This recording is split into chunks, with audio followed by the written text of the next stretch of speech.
Hello and welcome back. This is Alyssa Dawn, and for today's video I actually had a project that I've been planning on doing for a while, and I decided why not record it and kind of pretty much do a walkthrough of how I repurpose my old journals. So this journal is a very old one. I've had it for many years, and unfortunately it now has a broken binding, as you can see. I had used a couple pages out of it, so I've also had to rip out a few pages on both the front of the journal and the back, but it's at a point that I currently can't use it because it is literally just falling apart. And so I decided that I was going to use some scrapbooking paper to create a new cover. I will also be using an adhesive in the form of this Elmer's Craft Bond glue, and I picked this up at my local Michael's. I'm sure you can get it at a craft store. You can also get it on Amazon. There are other excellent glues as well that you can use. You don't necessarily have to use this one. So the first thing that I did was I put the glue into the spine of the notebook, and I just kind of worked that through.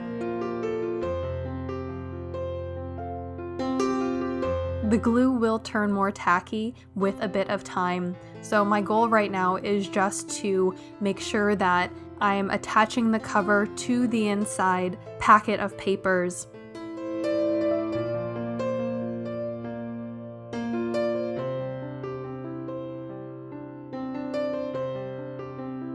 And I'm going to leave that for now.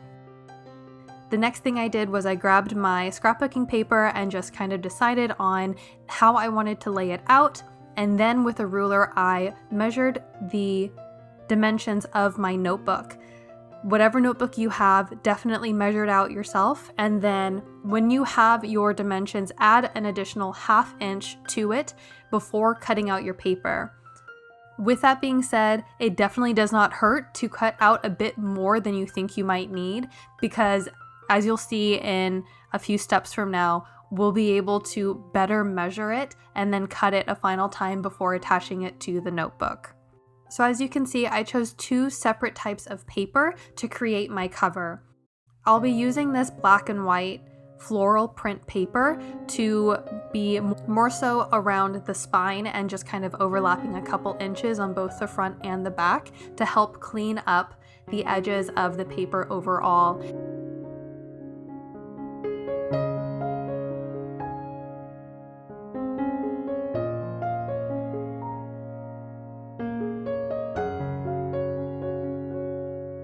I went ahead and double checked the glue at this point, since as it starts to dry it gets a bit more tacky, and I wanted to make sure that it was drying appropriately, especially since I am still opening and closing the notebook and doing other steps while that is drying. The third step is preparing the front and back covers of the notebook. So as you can see, I lifted up the inside lining on both the front and back covers.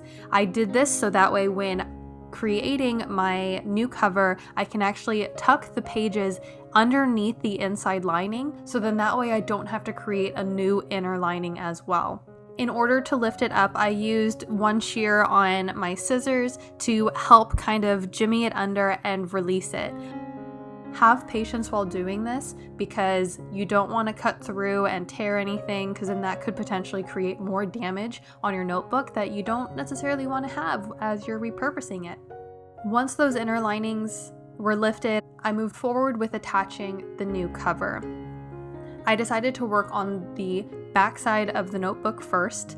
You'll see I actually have an elastic band that helps to hold the notebook closed, and I wanted to maintain that.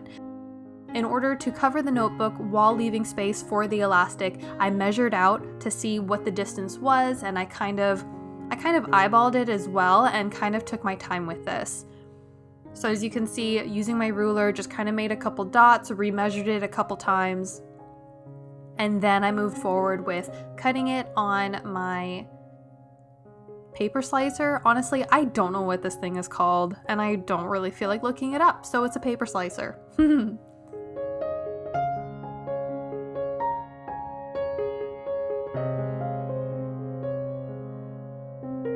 Once I made the cuts in the paper, I just remeasured it on the notebook to double check that everything was good.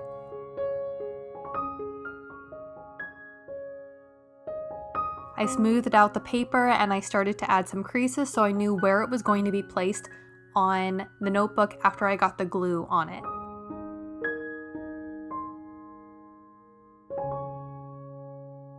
In adding the glue, be careful that you don't add too much. I actually overestimated the thickness of this scrapbook paper that I was using, and so it led to a couple wrinkles because of the amount that I was using. Aside from glue, you can also use a double-sided tape for the middles and just use glue for the corners. I didn't think about that at the time, so I went ahead with just using glue. And I used my ruler, but if you have any type of flat edge, you can definitely use that to help smooth out the paper and kind of push in the glue to make sure everything is flat and secure. Once I had it attached to the outer surface, I worked on folding the papers over and then tucking them underneath the inside lining. Take your time with the corners, especially if they're rounded like my notebook is, and if you just kind of fold slowly and kind of make some cuts so then that way it's easier to maneuver, just take your time and you will be able to round it out. Once I had the back paper covering the notebook, I decided I wanted to cover the slits that I made in the paper, and so I took some of my spine cover paper, the black floral print, and I cut out 2 long rectangles in order to cover it, and then I tucked it under the inside lining. And once I had that placed down, I went ahead and glued all the way around the inside underneath the back lining in order to flatten it down, fully seal it, and then leave it to dry.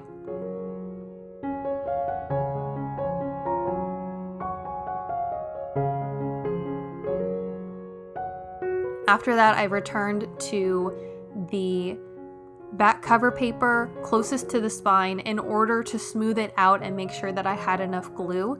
I didn't really care if there was too much glue that went onto the black part of the notebook, since I will be returning shortly in order to cover it with the black floral print paper. With the back cover completed, I moved forward with doing the front cover.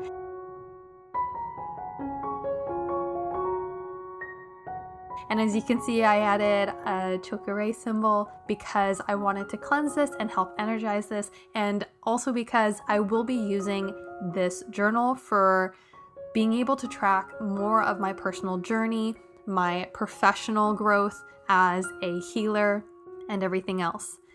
Once I had that attached, I worked on measuring out the paper that will be covering the spine. And with this, take your time with folding it around, figuring out the correct width that you need, and then the correct height. And then once I was ready, I added some glue first to the spine, and then I started smoothing it out on one side first. I wanted to work directly on the notebook to avoid having a bunch of glue on the paper and then potentially getting it on more of the notebook than I wanted. And then working from the spine and then out, I took my time with adding more glue and pushing it until it was fully sealed. Any glue that ended up extending past the black floral print paper, I just wiped it up and didn't worry about it after that. The glue that I use does dry clear, so if you use it as well, don't worry, just clean it up so then that way it doesn't stick to anything or the table, and then you'll be good to go. And this is what it looks like with everything put together. It definitely needs to dry for at least a few hours. So with everything put together, I'm going to put this down and just let it sit, rest, and dry before I continue with making some updates and cleaning up more of the inside.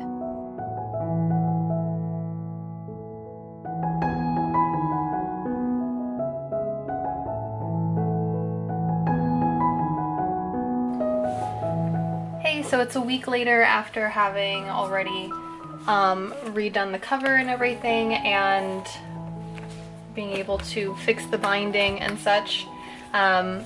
This angle is the one that we have to use because I can't do an overhead at the desk that I'm currently sitting at without not being able to sit at the desk. So Next steps for finishing this before I start using it is just cleaning up the front and the back now. Just kind of doing that because since this is a recycled notebook and I had previously used it, I have used some of the pages previously, and so I just want to clean up the edges, and that way this is kind of nice and rejuvenated and ready to be used for its new purpose.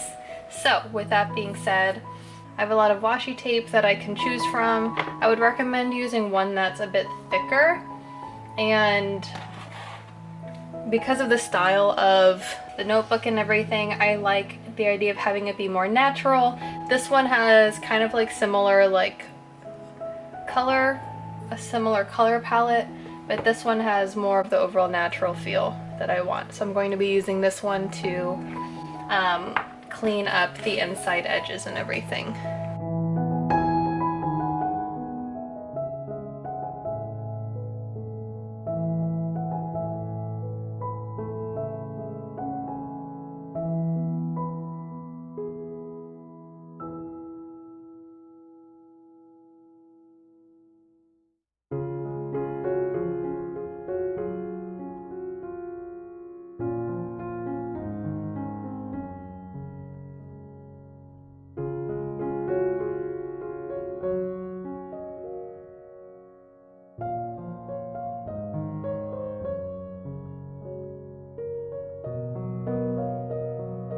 So since this tape is not quite as thick, I think it's maybe like 1 inch across instead of 2 inches, I went ahead and did 2 rows with a slight overlap in the middle in order to cover it. I think I like the width of that overall, and it's nice and cleaned up. I don't think I want to go any more over here because I might potentially put in an envelope eventually to help hold on to any scraps of paper or things that I want to incorporate into this notebook as I begin to use it. So with that, I'm going to seal the back side now as well. And yeah, just kind of like a closer view. I also took some pages out of the back. Let me see if I can get it.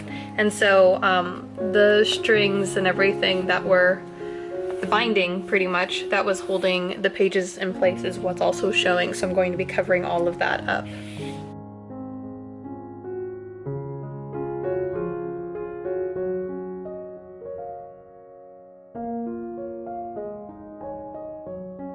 Putting the tape down, same as it did on the front side, pressing it down and then creasing it as well to make sure that it's properly attached to the notebook and it won't come up later.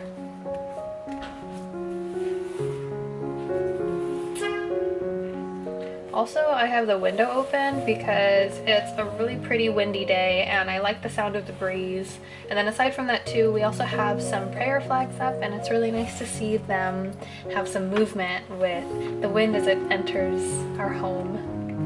And with that, it is finished.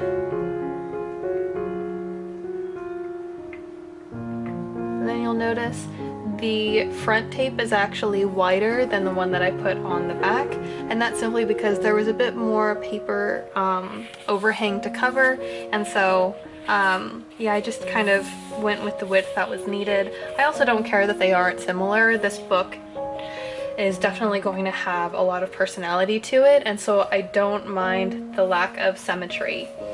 Something else I wanted to share is how it looks with the binding. It has provided more structure and reinforcement to opening and closing.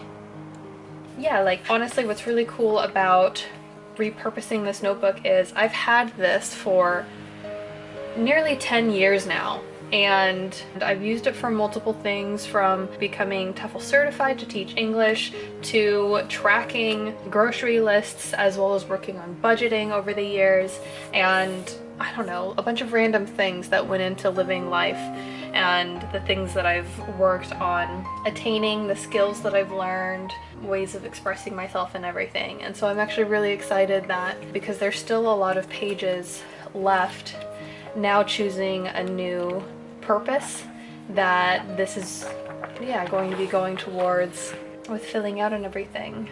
So like I mentioned, I wanted to give this journal new life, and I do have a new purpose already that I will be using this journal for. And so while I have the purpose in mind, I don't have the full style envisioned yet. And so because of that, I actually am planning on doing a bit more of a cover for this notebook, but I'm still figuring it out as I go, and I'm waiting for the inspiration to strike. And so with that, as of now, like the outside is just a nice like plain simple covering, and yeah, I'm kind of excited as I begin to use this to start to fill it out, maybe add a few more details here and there, and really allow it to grow into its personality as I continue to use it. So if you have a notebook at home that you haven't used in years and you don't know what to do with it, and you don't feel right tossing it out because it can easily be used for another purpose, I would highly recommend grabbing some paper or any kind of covering that you have at home and breathing new life into it, and then seeing how that inspires you to use it going forward. I hope all is well with you and yours, and I'll see you next time. Bye.